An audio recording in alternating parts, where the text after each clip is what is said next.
The views and content expressed on the following program are provided solely for informational and entertainment purposes. They do not constitute legal advice. A podcast is not a substitute for retaining a competent, licensed attorney to advise you on your specific legal situation. Break the business, play is work and work is play. Power in the creators, have fun along the way. Break the business, doing what it takes. Celebrate success and learn from the mistakes. How's it going, everybody? Welcome to the show. It is time for Break the Business, where we empower indie creators and have some fun along the way. I'm Ryan Kairalla, and it is a pleasure to have you here this week. Oh my goodness. Gee golly gracious, do we have ourselves a show for you. There's just, I don't know how we're going to get it all in an hour on the radio. There's so many great topics, so many great stories, so many great pieces of news to share with you. First, how about a piece of news on a internal navel-gazing show note here? Starting next week, our April 18th show on Break the Business will be our first show officially on our new partner live streaming platform, Volume.com. We are so stoked for this. We love Volume.com. They have been such a great friend to us. We are excited to join their family as a featured partner program.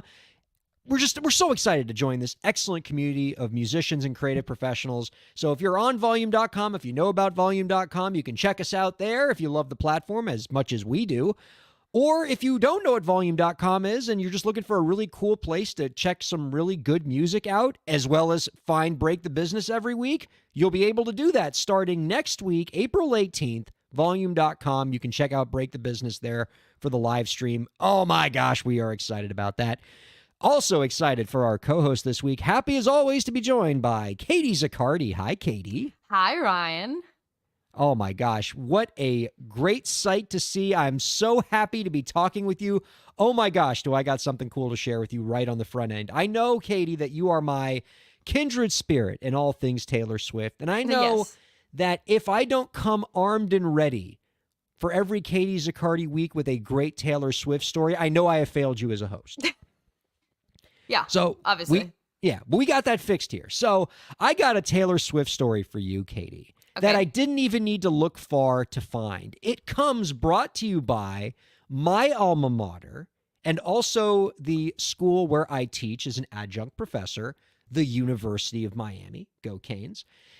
In the infinite wisdom of this magical institution of higher learning, the University of Miami, they have launched a new course that will start up in fall 2024. It's coming out of the School of Communication, but it is open to all students at the University of Miami. The class is, and Lauren, if you have the poster, I'd love for you to show this to Katie.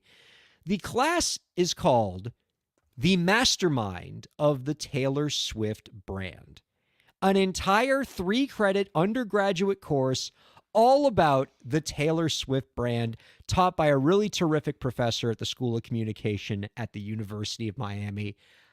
I know that if Katie Zaccardi were a college student right now, she would do everything. She would crawl over broken glass to take this course. Okay, well, don't make me sound crazy now. But this is so cool. I studied music business at NYU, and some of the classes that I had to take were not nearly as interesting as this.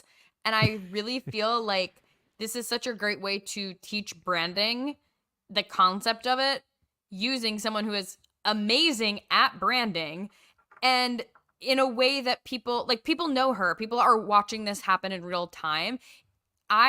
Listen, anything that can make like learning more digestible, I am all for. And to be able to take a class that is this fun because it's about Taylor Swift, yeah, sign me up. I would be there.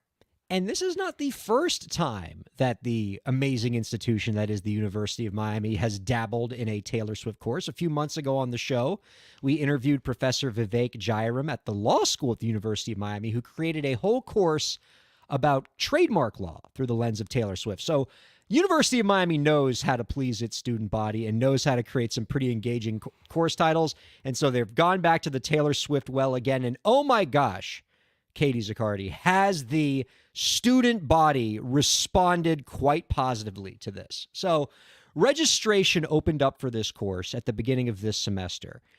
It was a 150-seat class. I'm not even sure where they're going to fit this class because I don't know of a single classroom in the University of Miami that has 150 seats in it. They'd have to put it in the basketball arena. I was gonna say that's a big class size, no?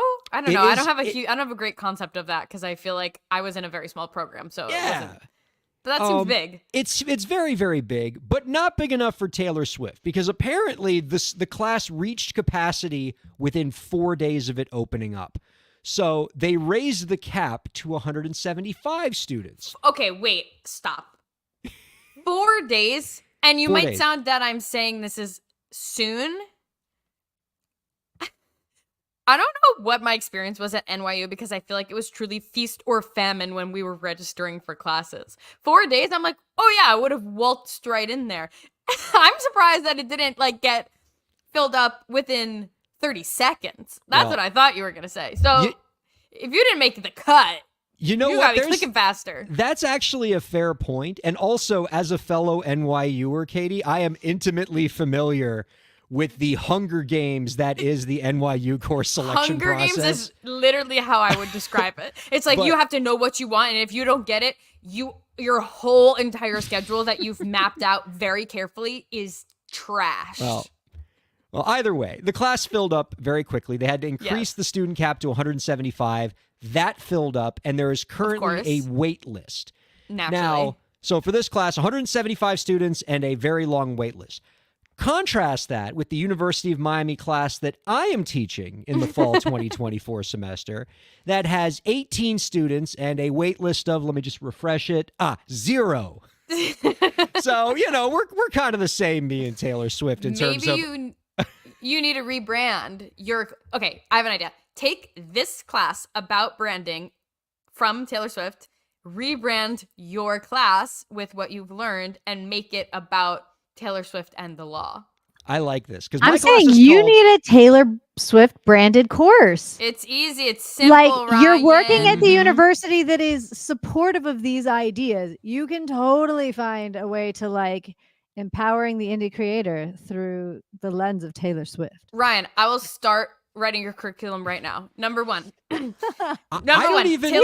side Swift, railed this whole show. Taylor Swift, I think she copyrighted her signature. Okay, that's got to be something. Number two, all of the people who have claimed that, or all of the people who had to give her songwriting credit because people said their songs sounded like hers, aka Olivia Rodrigo. Okay, that's 4 classes of the semester right there. That's just right. on Yeah, that. for sure. Well, And then you're done. I don't even think I need to change the curriculum one bit. I think all I have to do, my class title is Business Law and Ethics. That's what I teach at the University of Miami. I think all I have to do is just change the title to Business Law and Ethics and Taylor Swift. Yeah. Through the lens of Taylor Swift. And I don't have to change this. Maybe I'll just mention Taylor Swift's name in one of the examples of one of the cases we discuss. Bing, bang, boom. I got 100 people showing up for my class. Easily done. But just kudos to the University of Miami for just really cool, engaging things like this that are just lighting up the student body. Yes, I have Lauren. a question. Okay. Okay. Do they have to pay and or give credit to the Taylor Swift brand when they are designing entire curriculum off of what she's done and has done? Does she get... they're using her image, her name, her everything to sell their course. Great question, Lauren. And Ryan will actually be covering that in week 5 of his brand new college course, all about Taylor Swift and the law. Thank you, Katie. I was about to give that answer, but I have to paywall it behind my University of Miami course this fall. I'm your to representative. Get the students to sign up. Yeah, exactly. Don't. It's top secret. The short answer is no. By creating a class like this, they're not actually engaging in the goods and services that Taylor Swift sells, so there's no trademark infringement there. And if they were to use some of her copyrighted works in the class for an educational purpose, and they don't use more than they need to achieve the educational purpose, they'd probably have a pretty strong fair use claim. So there you go. All right. Speaking of music, Katie, I should mention before we get too far into it, stick around in our next segment, viewers and listeners. We're going to be joined by a terrific guest, a booking agent and the president of Bi-Coastal Productions, Jack Foreman. He's been on the show before. We very much enjoy his perspective. We don't get enough booking agents on this show, Katie. We need to get their advice, and so I'm excited to talk to Jack in the second segment. He's a great interview. All right, before we get into our story this week, Katie, I wondered if you could permit me a small indulgence, a small wasting of your time so that I can get in good with a legal client of mine, if that Sure. makes sense. Let's do so it. I have a legal client of mine who I very much enjoy their business and, want to do things to make them happy. And this legal client has a daughter. Her name is Susie Norris. And my client asked me if we would be willing to play a little bit of Susie Norris's song on our show, so that it can get a little bit of a plug on SiriusXM. We're just going to get it out of the way very, very quickly and get on with our material. Is that okay? It's like bedroom pop. I think you'll like it. It's your kind of genre. The fact that you're asking me this has is a red flag because something is awry here. But yeah, sure, Ryan. It's gonna okay. rock. Yeah, it's not I give gonna you be my bad. permission to play the I know song. you're gonna think I'm about to play you some crappy thing and it's gonna make you mad. No, this is actually a really lovely song that she wrote. So here it is. Okay. All right, here we go. It's called Midnight Stargazer by Susie Norris here on Break the Business. Constellations dancing, forming shapes in space. A celestial ballet put on just for our embrace. Each star, diamond glistening up above, guiding us as we search for love. Midnight stargazer, reach for the sky. The universe is waiting, it's time to fly. Let your dreams take you higher than before.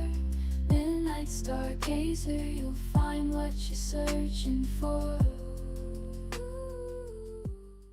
That was cute. I enjoyed. I've been listening to that all day, and I thought when my client asked me to play this song that it'd be oh God, this is going to be so bad, and I actually didn't feel bad about telling my client that I would play it because I think it's a pretty terrific track. What do you think?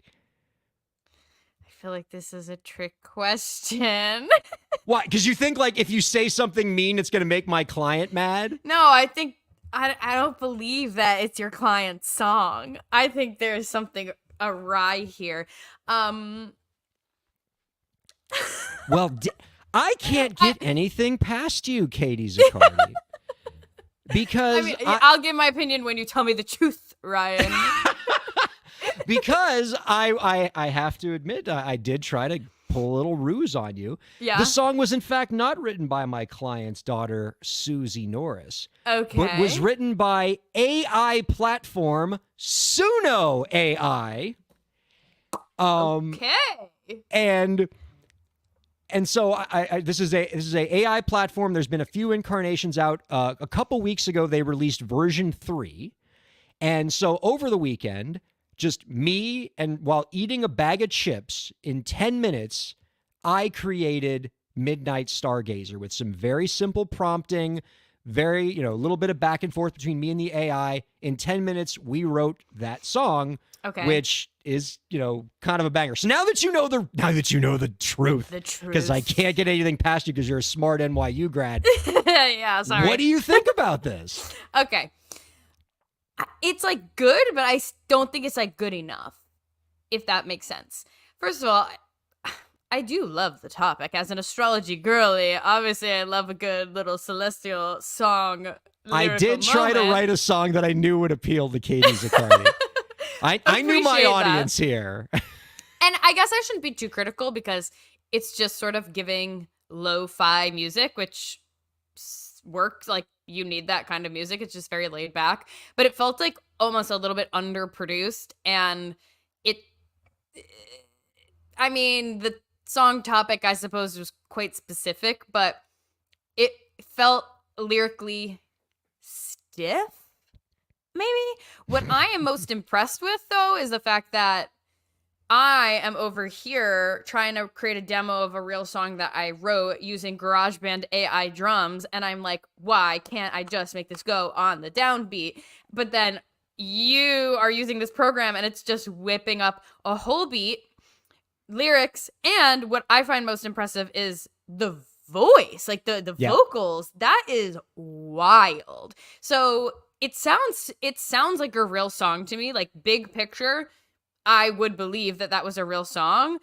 I think that is it something, and this is, such a big conversation, but is it something that we have to like worry about as a threat? Like, no, I'm not threatened by that song of like, oh, musicians are going to lose their careers because AI music is just so good.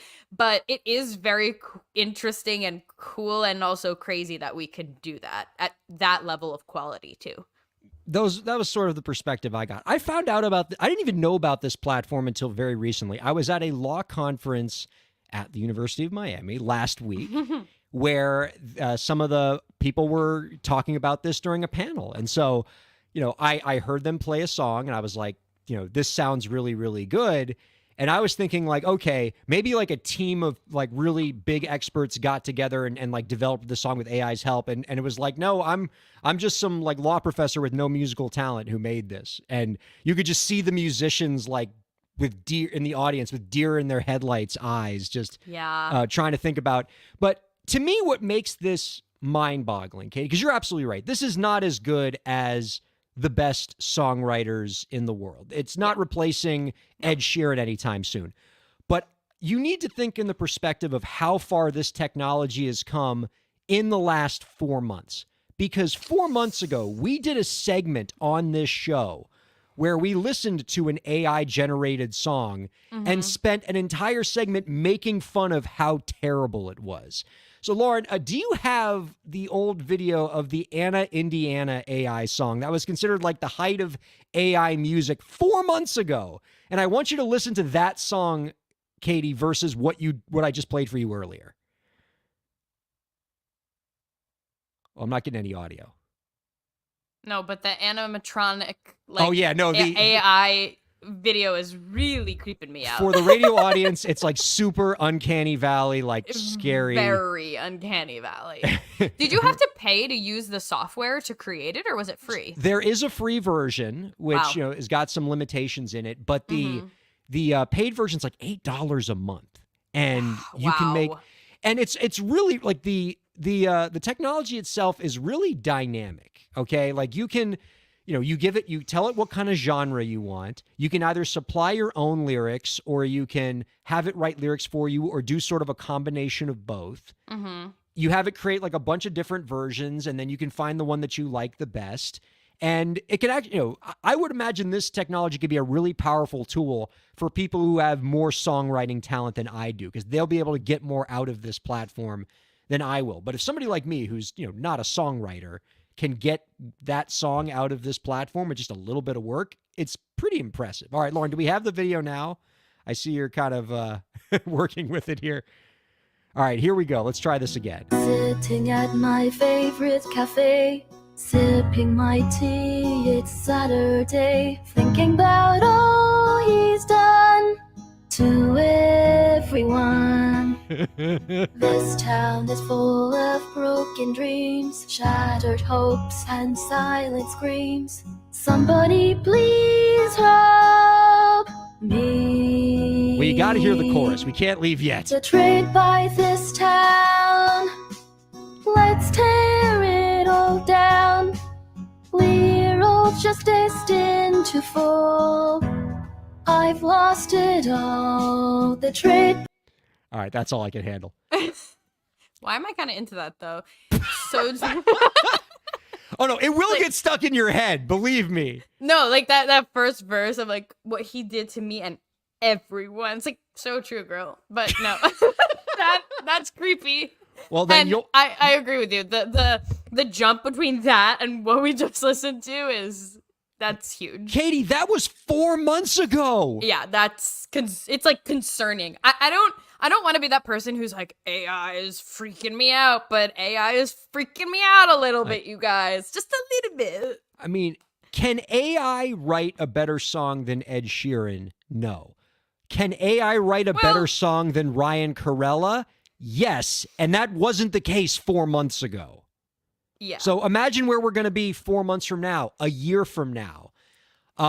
It's pretty wild. Now, what I would say is, and it's the same thing I've always said when it comes to AI. I tend to be an optimist when it comes to technology. I think we need to keep our eyes forward and realize that these tools can empower artists and not just replace them, in the same way that AI drums that you're working with are empowering you to be a better songwriter and producer, Katie, or synthesizers, or digital audio workstation software. This is all technology that makes us better, and I think AI can do the same thing. Now, the challenge for Suno in all of this platform, is if they are serious about AI being an enhancement for humans and not a replacement for humans, is they now need to take this technology and add to it some tools that will help producers. So, for example, one of the things that you can't do with Suno right now is take the individual stems that are created by the song.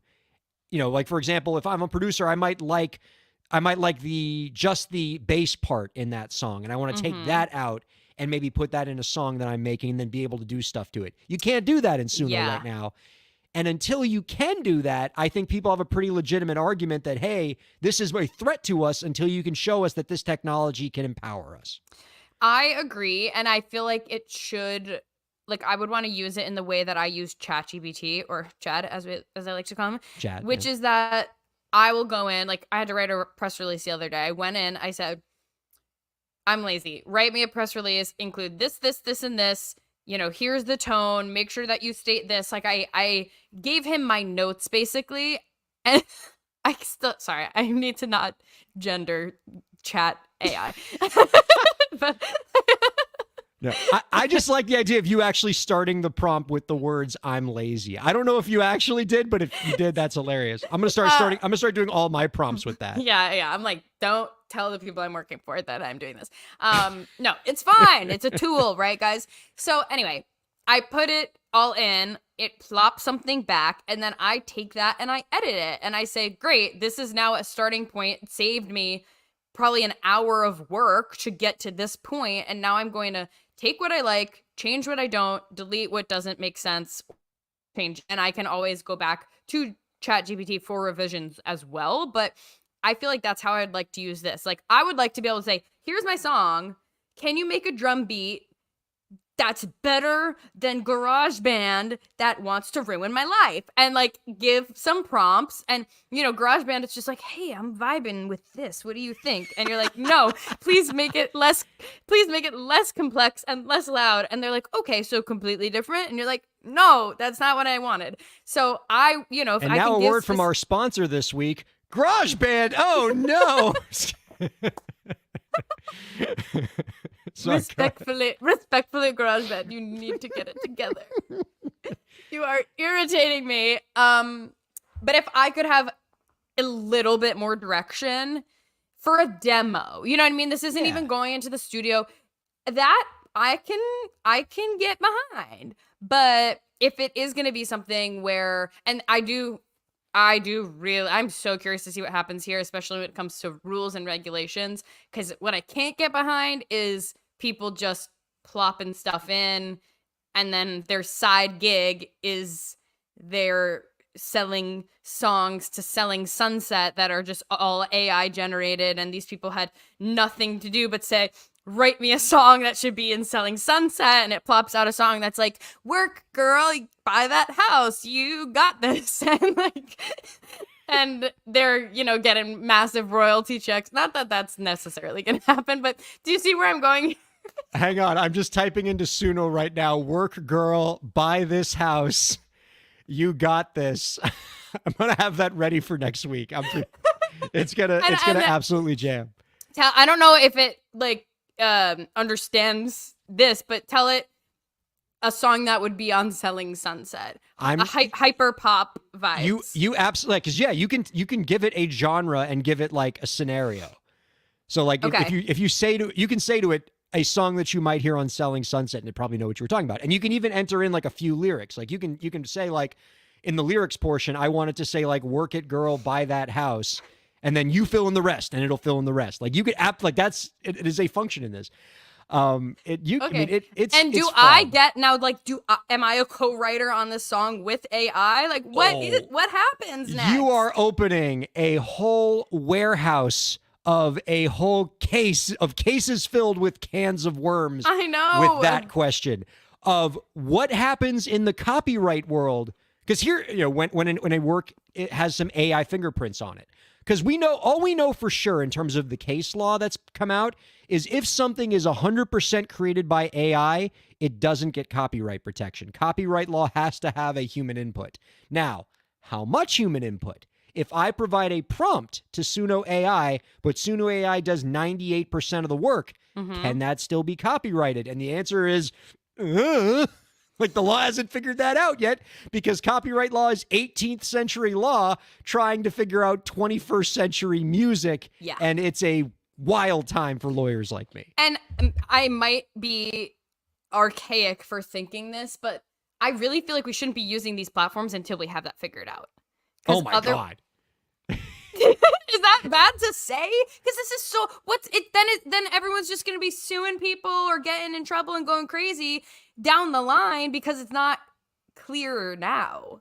Well, it is. I mean, if you're talking about like we have to let the law catch up first, I mean, we're never going to have good luck. AI. Yeah, okay. And fair. maybe that's not the worst thing in the world, depending on who you talk to. Yeah. But like, because the law is scrambling to try to meet the moment here, right? The latest thing that has come out of Congress that came from Representative, gosh, I can't remember his name now. Adam Schiff. He's a big deal. He's going to be a senator probably. New bill from Representative Adam Schiff called the Generative Copyright Disclosure Act. And what this law would do is say to all of the AI platforms, the ChatGPTs, the Sunos, whatever works you have used to train your AI, yes, every song, every piece of literature, every piece of music, everything, you have to disclose all of that work, which basically is just like, it's chum in the water. It's basically like, okay, you have to tell the world all of the people who can now sue you for copyright infringement. Yeah, but that makes sense though. I don't like to. I'm really overwhelmed. but again, I'm telling you, I think we have to look forward. Like, okay. like we historically, like when people try to be like the Luddites breaking the mills, like or breaking the looms, like that doesn't work, right? You like technology is going to happen and it can't really be stopped. What we want to try to do is figure out how we as musicians can be empowered by it and help us get to our next level. I once heard somebody say, AI can't take your job. Your job, however, can be taken by a human who is using AI. So I think as creatives, it is incumbent upon us to learn how to use these tools and to get good with them, because they are just as important to your creative tool set as a microphone is, or as the instruments you play on are, or as the DAW that you make music on. This is another tool that you have to get good at, because it's going to help you get your creativity to the next level. Okay, And do we have time for me to ask you a quick question though? yeah. Okay. What is your opinion on how things should be credited? Because like I just said, I feel like I worry that for some genres and aspects of songs, of background music or whatever, people who aren't really songwriters but are good at telling AI what it needs to hear will then be writing songs, but completely 100% using AI, taking 100% co-writing credit, but they didn't really do anything. AI created the entire thing. And now those people are like taking opportunities essentially away from musicians. Should that be allowed? Like, should you be able to have a 100% AI created song and then be able to monetize that? Well, if it's 100% AI created, then what you have is a situation where there's no copyright on the work, which means it's hard to make money on it, because anybody can use it if there is no ownership of a copyright. Okay. Which means like the people at selling Sunset don't have to pay you royalties to use your work. So there's no benefit to doing that. But again, where it gets tricky are those situations where there's just enough human input in terms of the prompts you give or maybe the adjustments you make to whatever the AI creates Right. that the law now says you have a copyright, and then Yeah. And is there a way right now for us to distinguish what that level of human interaction is? Of like, well, I changed 3 lines of lyrics, so now it's my work of art. Or, well, I wrote the prompt and I included a lot of information, so now it's my work of art. On behalf of the entire legal community, we'll get back to you on that. We're still working on that question. It needs to go through many a court case before we have a definitive answer there. It is Okay. unmistakably to me, it's the greatest legal challenge facing copyright lawyers today is how Yeah. we're going to answer that exact question that you just asked. Producer Lauren, hello. So, what is your advice to the indie creators out there, like our lovely co host today, Katie, who said, I'm having AI generate a drum beat that I'm putting on my new track? What's your advice to indie creators using AI to produce work that they plan on copywriting themselves? Is there a fear that someone else will claim that drum beat? Do they have the right to use it in own pieces? What do you recommend them doing? I mean, the courts will pan it out, but now what do you do? Well, that's Well, I such a good point. I feel pretty confident that when you're talking about music where, Katie, you are heavily involved with the creation of the work, most of the music, came from your own mind, and you just have like an AI drum beat in there, Yeah. that final work is going to be your copyright. That is a great deal of human input. Those are not, I Yeah. think, the tough cases in the law. And in fact, there is probably an innumerable number of copyrighted works that are already out there, already making money, that do have AI stuff in them, Right. like anybody who's used GarageBand AI loops, for example. Those are still copyrighted works. Right. I do think that, it needs to be something we're going to be mindful of. And I think the tougher cases are going to be the ones where, like the Midnight Stargazer song, where it was mostly AI that did it. I'm the first one to admit it. And maybe I don't want to admit that on the air because if that becomes like a massive hit, now I'm not going to be able to get the copyright. But 95% of that was written by Suno AI. Mm-hmm. The prompt was mine. The prompt took me 45 seconds while I was eating chips. When the song was made, I did a little bit of stuff on the back end, changed a couple lyrics here and there that I didn't love, gave it some extra prompting and coaching to kind of tweak it and coax it to make it something that I knew Katie Zaccardi would enjoy. Is that enough for copyright protection? Ugh, who knows? I think that's going to be the tricky ones there. It's an exciting time though, and I want us to not be afraid. I think like every piece of historically every piece of technology that has come our way in the music industry, be it synthesizers or electric pianos or digital audio workstations that you can fit on a laptop computer, every one of those innovations made musicians better, made creative people more creative, put more art into the world. Why do we necessarily have to believe that that every innovation's been good for us except for this one? This one's not going to be. I don't buy that. Okay, Ryan, mic drop. Honestly, that very well said. So, even though we don't know the answer, do you recommend registering your works that you're creating with the Copyright Office and seeing what happens? Well, you should always register your copyrights in anything that you create because Even when you're working with your now- AI stuff and playing at home, just Now, send it. the trickier question is going to be when you fill out a copyright application, one of the things that you have to put in that application are what are called disclaimers, which is if there's anything in your work that is not your original creation, such as if you used a public domain song as part of your creation, you have to drum disclose loop on that. GarageBand. Because you're saying, right, like, I'm not claiming that public domain song. So, like, if you had AI generate something for this song, you might have to disclaim that and say, like, I'm not owning that. I'm not claiming that because that's not me. Right. But unfortunately, for those kind of tricky judgment calls, you absolutely should talk to an attorney. Have them evaluate your specific legal situation. This is not legal advice. Please consult the disclaimer at the beginning of the show, yada, yada, yada. Yeah, gosh, this is wild times that we're in. I had another story, but we didn't even get to it because I knew it. Like, I should have known that we were going to get so immersed in. No, I knew we were going to get immersed in this one. This is a great story. So, and frankly, I think I'd like to get our guest, Jack performance perspective on this. He's been in the industry for a long time. He works with a lot of creative professionals as a booking agent. Love to see what he thinks about the rise of AI. Let's take a break, and we'll talk to him after the break. Don't go anywhere. We'll be back in 2 minutes here on Break the Business. Break the Business is presented in cooperation with Ryan Kairalla is a law firm providing transactional entertainment legal services, including contracts, business formation, commercial law, copyright, trademark, and more. Ryan Kairalla, PA, Miami, Florida. rkpalaw.com.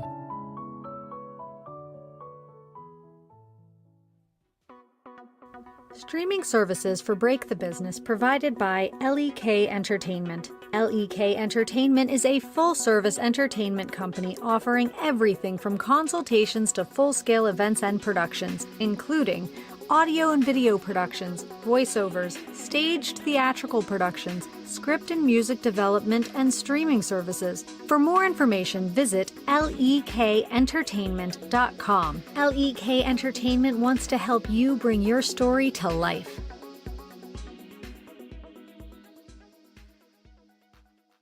Thanks for supporting Break the Business. If you have a question or topic that you want us to discuss, email us at breakthebusiness@gmail.com. You can follow the host, that's me, on Twitter at Ryan Kair, and you can follow the show at the BTB Podcast. Be sure to subscribe to the show on Twitch, YouTube, and Facebook, and on all major podcast platforms. And now, let's get back to the show. Welcome back to Break the Business, you lovely humans. Ryan Kairalla here with Katie Zaccardi. Hopefully not lamenting the rise of the robots that are coming for all of us as creative professionals. Of course not. We are brave, and we know that technology will empower us and not replace us. You can check out Break the Business on all major podcast platforms, on Sirius XM 145, and on all major live streaming platforms. Starting next week, we will be joining Volume.com as a partnered program on the live streaming front. I cannot contain my excitement, Katie, for joining Volume.com. This is such a cool platform. It is an amazing community of musicians. I feel like we're going to fit right in. They already got a lot of really great talk programs about the music industry on Volume. I love the idea that we're going to join them, maybe do some cross-pollination, go on each other's shows. The possibilities are endless, and I am just so thrilled to be joining this family. How does it feel, Katie, that you're continuing to grow your footprint and your empire, where at this point it might be faster just to name the platforms where people can't hear you than to name the ones where they can?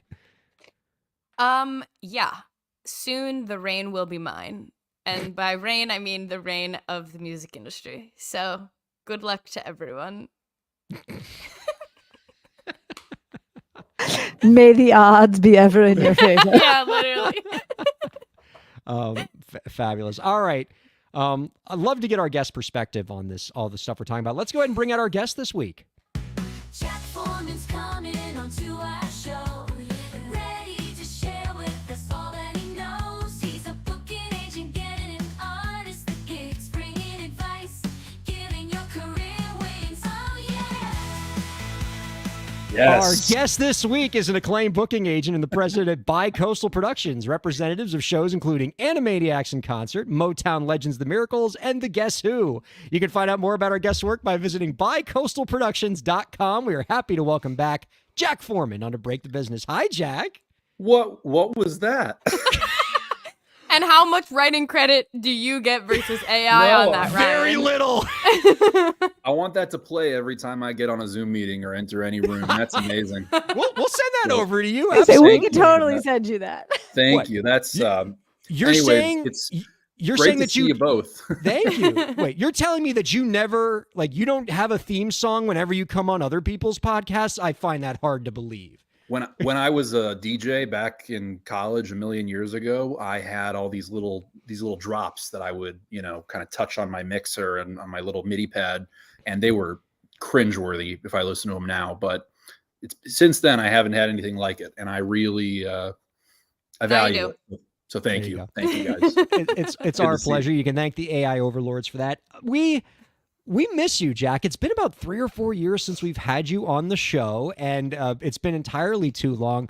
Before we get into the questions that we got for you, Jack, love to get your perspective on some of the things that we were talking about before the commercial break.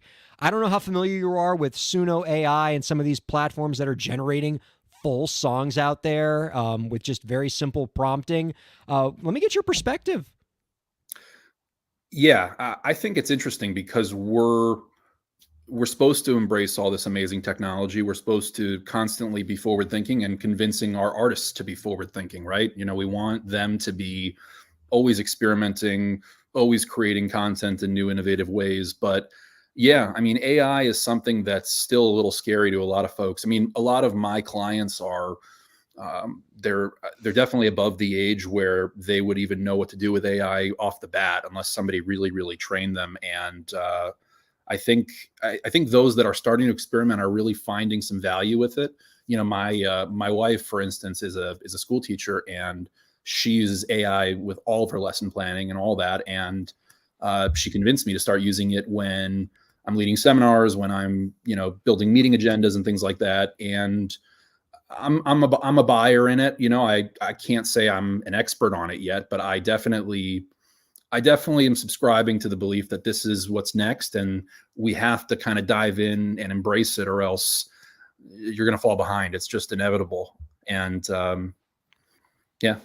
Well, one of the co-hosts that we had on the show, a guy named Gideon King, actually had an interesting thought about AI, and it's actually made me think of you, because he said, if AI sort of reaches its full potential in terms, or rather, if AI accomplishes what we all think is our greatest fears about what it could do in terms of replacing musicians, then the most important role that humans can play, and like the most irreplaceable of musicians, become the live performers, you know, the people in your line of work, Jack, because, you know, like AI can do a lot of things, but it can't be a human being standing up on a stage playing music and entertaining fans. And so when you think of it through that lens, does it make you go, oh, I'm so glad I'm in the line of work I'm in? Well, it would, but the problem is that we agents are going to be the first to be replaced. I promise you that. Because no! people can't stand us the most, and they'll be working to get rid of us the fastest. But yeah, I mean, like I said, I'm not afraid of it. I think that I think it's going to become a bigger and bigger creative tool. But as long as it doesn't become the actual creative, then I think we're in good shape. You know, I think when people start using it to generate ideas rather than using it as a streamliner for what they're already using to create, I think there's a healthy medium that musicians need to find, that creators need to find. And I'm not worried about putting my clients out of work just yet.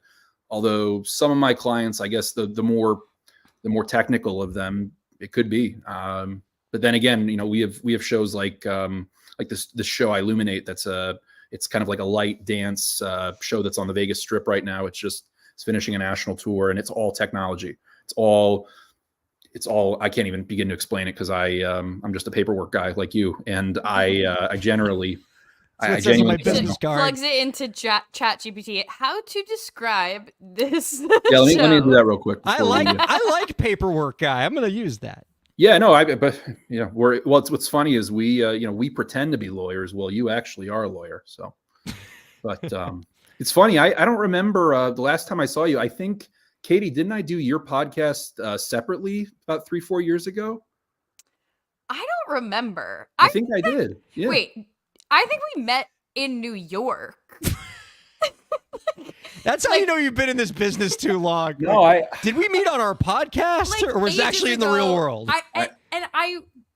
Okay, if I am remembering correctly, I think I met you after a show of mine randomly at, I don't know what music venue, but like 10 years ago. Nope.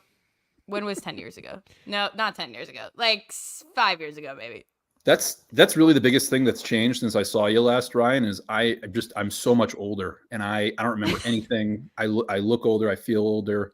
What's it been, like 3 years, 2-3 years? It's been about 3 or 4 years. And like, I mean, think about where we were 3 or 4 years ago, Jack. Like, I interviewed you in the midst of lockdown, and you're in the live music business. So I couldn't possibly have been encountering you at what was a great time to be Jack Foreman. Can you give us the perspective on, like, you know, what things were like 3 years ago when I last talked to you versus kind of where we are now as a live performance industry? Yeah, we were basically standing there trying to look at each other and find a solution And the smart people were actually looking, they were looking up and they were looking within to try to find how to be most creative. And at the time I was peddling, streaming is the future. This is that, artists need to be creative and tech savvy in order to survive this pandemic. I'm so glad I was wrong that it was the future, because yes, it's still there. But, what's been amazing is that live music has come back with a vengeance. I mean, you look at the larger companies in the world, and they reported some of the best quarters ever in the last 2 years. I mean, it's really incredible how much it's come back, how much people have been excited to have it come back. And, we're not forgetting how we got here. And, my company and my roster looks totally different than it did probably the last time I saw you. And as much as it was traumatic, and we lost people, we lost time, we all lost money, we all lost opportunities. It did get us to where we are today, where we can have that knowledge to really lead our people in the right direction. And yeah, it definitely brought us to our knees. It made us really decide whether or not we were the right people for this. Because a lot of people left the industry. A lot of people decided, I don't want to be a musician. I don't want to be an agent or a manager or a publicist, whatever it may be. But I got to tell you, this last year especially, we've really felt the boom, and now the audience is really, really just flowing back in. It's very exciting, I got to say. That's a really good point that you made there, because I know that probably wasn't easy for you to admit that in the midst of lockdown, you seriously entertained the notion that like live music in person would never be the same, and that we all should, just embrace the fact that we're all going to be live streaming forever, and that's the future of concerts. I will admit I had that same perspective back in 2021. I was doing shows all about how artists need to just like fully move into live streaming, because people are going to get addicted to this as the way they watch music, and they're not going to go to clubs as much anymore. And boy, did I get that wrong. And boy, am I glad that I did. And right. I'm sure you're glad too. Yeah, it was, there were ways to make money in streaming. I'm not going to lie, but at the same time, and much love to volume.com, by the way. We start there next week on Break Hell the yeah. Business. I listen to a lot of Volume podcasts, so you guys are in good hands, and yeah, very, very, very happy for you. So good plug, Jack. Much appreciated. Congrats on that. No, seriously, I think that's awesome. There it is. There's your drops. Yeah, no, but I genuinely, I'm so glad to be wrong. I got to listen back to our podcast. I got to find it somewhere. And I would just like the record to show that you were also on my podcast in 2020. I had to double check the year, but yes. You were, and I have that link ready for our viewers and listeners. So oh man, since if that was 2020, I've since, in addition to getting older, I've had another kid, and I literally that aged me immensely. I don't remember a lot of things. I stopped sleeping as much. I'm just total weird dad vibe right now. But love that. From what I remember, we had a great conversation. We talked a lot about wellness, vitality, and a lot of great stuff. So hell yeah. Yeah. Katie. Clearly, I know my memory is embarrassing. Katie. I'm like I used to have a podcast? Such an avid podcaster. You don't even remember the guests on their show that were on your show when they're literally staring at you in the face. I knew he was on, but the sequence of all the events were not happening in my brain correctly. You know what I mean? Okay, in all fairness, we blacked out most of that year in there. Oh yeah. Or sure. Wanted to, so I'm not holding anyone accountable for memories that year. 2020 was a weird time. All right. Like a lot of interviews I don't remember. At one point we were doing a telethon where I dressed up as a hot dog. It was weird. Like yeah. the whole thing was just a fever dream. Jack, I fully remember you. I just don't remember my podcast. That is okay. I'm just, like I said, I'm happy to be here with you guys, and it's great to see all that you guys are continuing to accomplish and offer creators in general, especially musicians. So that's very, very cool. Bravo. And I know you said you've had a lot of client turnover since the last time that we talked. I mean, is the website still up to date? Like, are you still representing the Red Hot Chili Pipers? Oh yeah. 20 20-year anniversary. We're we're actually in the midst of, did it just wrap? No, I think it's either just wrapped or it was about to, a 8-week tour of the US. They're a UK based client and they are absolutely amazing. So literally celebrating 20 years on the road, playing sold out theaters, clubs, and internationally playing some great festivals. It's a load of fun. And I mean, that's really been a constant of ours ever since I've been with the company. In the last few years, we've added a lot of different things like the Guess Who, for instance. For me, obviously I wasn't really alive enough to appreciate that heyday of the Guess Who's music, but as a student and lover of music, I genuinely, it's one of my favorite bands of all time, and getting to book them and work with them has been unbelievable. The Miracles are a new one for us. I mean, everybody loves their Motown, everybody loves their Smokey, and Animaniacs was mainly just as much as I'm a total fanboy for them, it's really just kind of a fun fantasy to work with people like that, whom I grew up watching as a child. And, this, like I mentioned earlier, this show Illuminate has, it's just absolutely, it's taken us to a whole new world of really almost Broadway style touring. And it's been incredible. Well, look, I'm sure you have a great roster and we want to hear, and like they all are worth mentioning, but we need to stop and talk more about you representing the Animaniacs in concert, because that's amazing. You should know, like, I am a massive fan of the Animaniacs catalog, as is producer Lauren. We spent a great deal of our childhood wearing out the VHS of the Animaniacs sing-along. Awesome. The only reason I passed my 6th grade states and capitals test when I took social studies was because Wacko taught me Baton Rouge, Louisiana. But did you Indianapolis, form Indiana, and it Columbus as is a the capital question? of Ohio. And it's, I mean, and just like, in fact, I'm going to go ahead and say this, Jack. Like, I don't think the Animaniacs even need a booking agent. Those people make bangers. They can book themselves. Yeah. Like, that's an easy sale. They definitely don't need me. I'm just there to kind of, like I said, fanboy out. I mean, what's cool about the show is that it's literally the voice actors of that show and the composer of all that incredible Emmy award-winning music. And these guys are still working actors. I mean, Maurice LaMarche, who's one of the guys. I mean, you have Pinky and the Brain in the show with Rob Paulson and Maurice LaMarche. And what's really funny about it is that, they're doing it on stage, and we do it with symphony orchestras. We do it at small venues. We do it at mid-sized venues. We just did a sold-out run at the Toronto Symphony Orchestra a couple of weeks ago, and that was kind of a dream for them. They are like that in real life, which is the craziest thing. Is, we'll go out to breakfast and they will be talking like Pinky and the Brain with each other. If people will come up and say, "I'm sorry, were you doing an impression?" and they'll tell them who they were. But it's unlike anything I've ever worked with. I'm sure it's unlike anything I ever will work with. But it's, like you said, it's a flashback to childhood. And the best part of it for us is seeing the people come up to them after the show and say, "This was my childhood," or this got me laughing through a horrible time, or things like that. I mean, that's my favorite part of it. I mean, as much as I love the show. I can't tell you how insanely jealous I am that you have occupied the same room as Maurice LaMarche. I mean, that man is a damn national treasure. Like, viewers and listeners, if you could indulge me, like, just right now, just go to your Google machines, just type in Maurice LaMarche's name, just so you can see all of the amazing characters that man has brought into your life that you might not even know was him, and just how important of a human being this person is. And the fact that, like, you get to work with him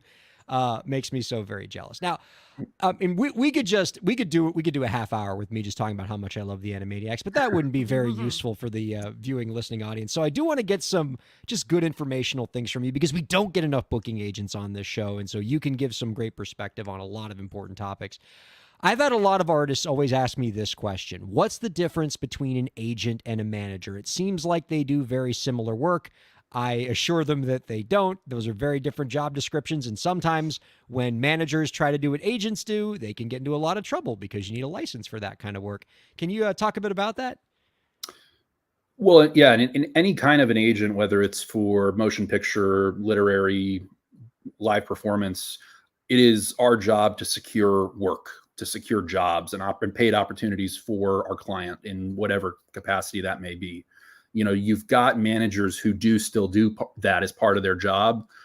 Publicists also do a fair amount of that because, there are opportunities that only they are privy to and only they are, talented at getting. But our job is to go with what the artist's vision, goals, and career trajectory are, and really help them navigate that roadmap. And there's kind of a misconception that an artist really is at the mercy of their agent. In reality, we work for the artist. And, once you start looking at it as more of a partnership, that's when a lot of these relationships get better. But if you can, the best analogy I like to use is that if you're in a car with 5 people, the driver should always be the artist or the creator, and the manager should always be riding shotgun. The agent, the attorney and the publicists are all sitting in the back offering occasional backseat driving advice, and the manager's turning back and saying, what time do we need to get there? How much are they paying for that?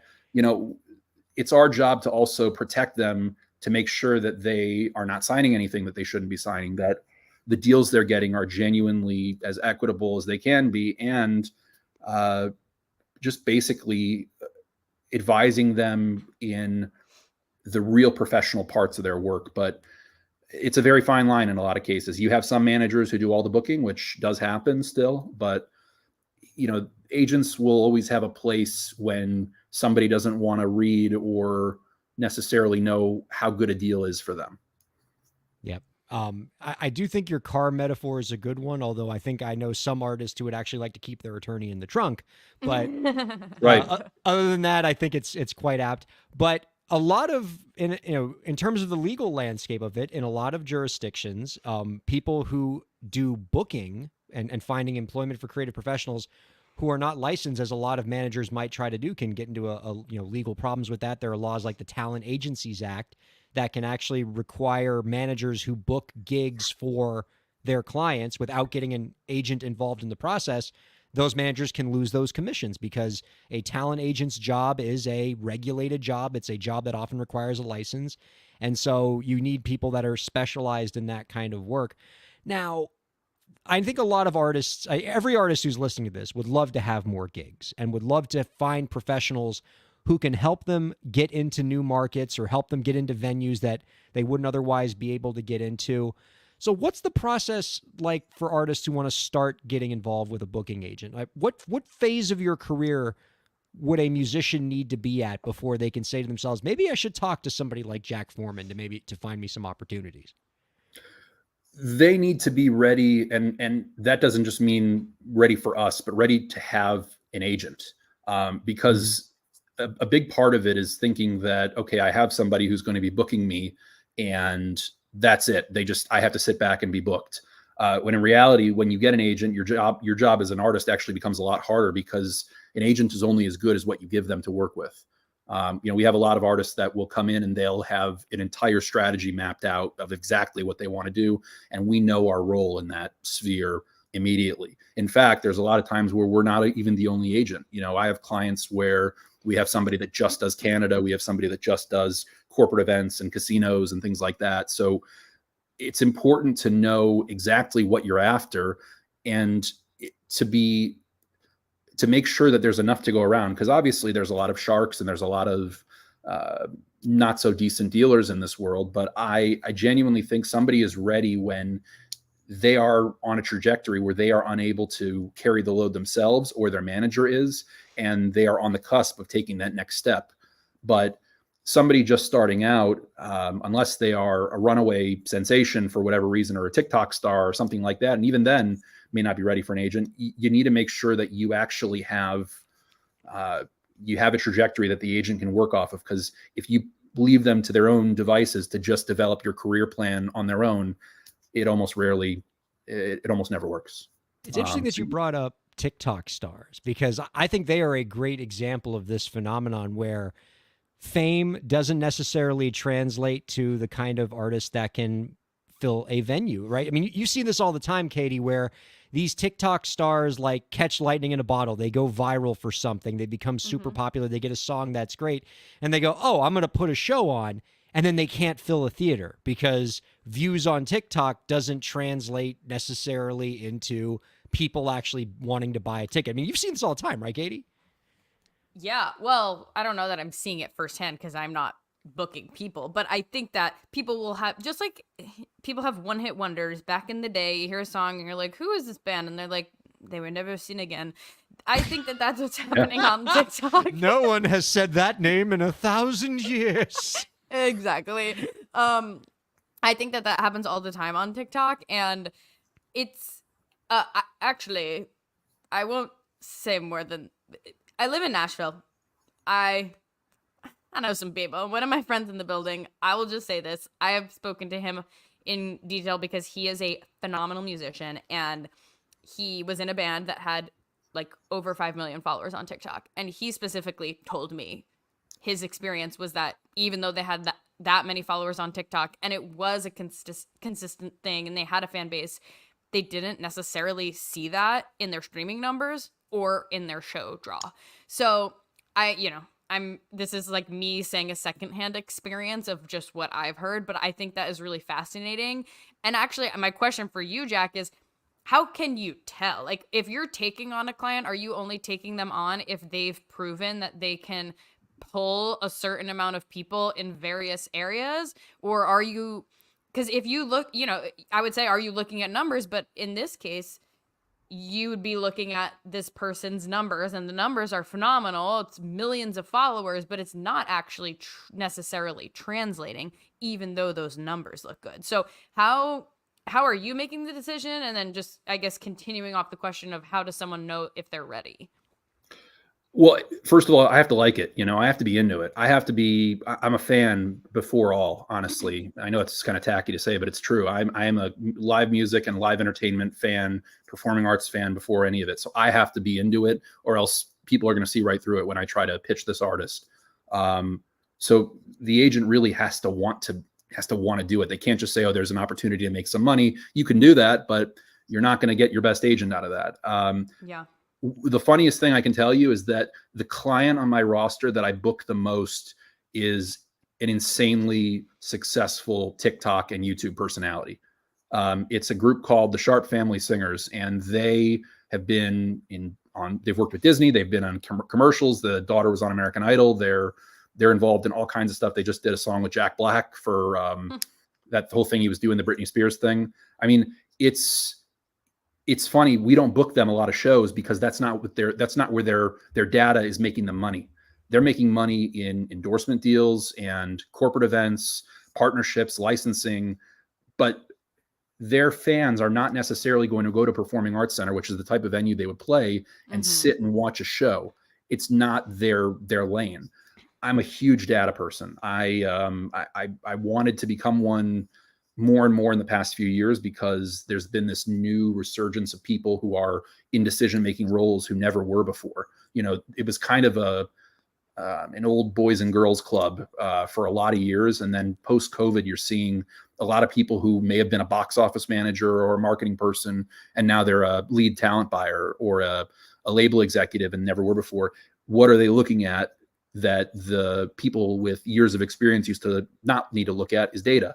They're looking at Polestar numbers. They're looking at ticket sales data, and you need to be able to understand when it's skewing in a misleading way. An artist can come to me and say, I just grossed $50,000, sold 2,000 tickets in this market, and I killed it. And I said, well, you're a classic rock act, and you played in a baby boomer heavy market in Florida, where naturally that's going to happen, and there's nothing else to do there. Is that going to translate when you go to Wichita or Milwaukee? Maybe not, maybe yes. And if it does, if there's vitality in it, and you can see that they have been working to develop a fan base coast to coast or internationally even, that's when there's something to work with. We have this guy, Lee Rocker from the Stray Cats, legendary rock star musician who they're reuniting for a short tour this summer. He has a very unique niche following here, But then you go across the pond and you go to some of these countries where the Stray Cats sold more than the Beatles did. Like Finland, they sold more albums than the Beatles did there. Nobody would ever think that or know that, but whenever we book him over there, it's a totally different game than booking him in the States at a club or a small theater. Over there, it's an event. It's totally different. So you don't just need to see if this person has speed they're picking up, but you also need to be able to identify what that market is that you're going to pursue, because every client has a different need. You can't take a cookie cutter approach, or else you won't be a good agent. Really. I love the idea of being able to walk through Helsinki right now playing Stray Cats Strut, and just everybody in the streets are just going to start dancing because apparently Finland can't get enough of this band. Our guest has been Jack Foreman. He's the president of Bicoastal Productions. You can find out more about our guest work by visiting bicoastalproductions.com. Jack, this has been awesome. We really appreciate you hanging out with us. Before we let you go, we got one last question before we lose radio here. Do you have any last tips for the indie creators out there to help them move their careers forward? Yeah. It's that you are your, it's going to sound super cliche, and I'm sure you get this answer a lot, but you are the brand, and you need to firm up that brand and make sure that that brand is strong every single time that you debut it, whether it's on stage, whether it's on social media, whether it's in any possible medium. You are building a brand for yourself, and any artist that doesn't think they need to have somewhat of a business mindset is setting themselves up for for potential problems down the line. And I guess the biggest tip of all is to have an absolutely incredible lawyer on call. In fact, I know one that I can recommend to your listeners, but that'll be for the next time we talk. And I say that in all seriousness, though, do get a good lawyer, because you never know when you will not know what you're doing. And it's folks like you that keep people off the streets. So we appreciate it. Bless you, Jack. And let's not let 4 years go by in between interviews next time. I love chatting with you. Our thanks to Jack Foreman, thanks to co-host Katie Zaccardi and producer Lauren, and all of you viewers and listeners for checking out Break the Business. We had a blast with you, and we'll see you next week. Thanks. Break the business.